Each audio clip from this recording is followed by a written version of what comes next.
এক নাম্বার, দাজ্জাল কোন জাতি থেকে হবে? দাজ্জাল কোনো জিন হবে না, ভূত হবে না। দাজ্জাল আসবে মানুষের আকৃতিতে। তাহলে দাজ্জালের এক নাম্বার পরিচয় জানলাম, দাজ্জাল আসবে কার আকৃতিতে? আসতে বলবেন না, জোরে বলেন, কার আকৃতিতে? মানুষের আকৃতিতে। তবে আমাদের মতো তার বৈশিষ্ট্য হবে না, বরং তার মধ্যে স্বতন্ত্র কিছু বৈশিষ্ট্য থাকবে।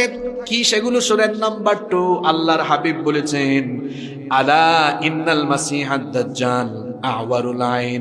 আল্লাহর নবী বলেছেন, উম্মত সাবধান, দাজ্জালের এক চোখ হবে কানা, কানা দাজ্জাল এক চোখ হবে অন্ধ। আর দাজ্জাল নিজেকে রব বলে দাবি করবে। খবরদার, দাজ্জালের ফিতনায় পড়ে যেও না, কারণ দাজ্জালের এক চোখ কানা থাকবে, নিজেকে রব বলবে। তোমরা তার ধোকায় পড়ো না, কারণ আমাদের রব যিনি, তিনি অন্ধ নন। আমাদের রব মানুষের মতো নন, মানবীয় সকল গুণাবলীর ঊর্ধ্বে।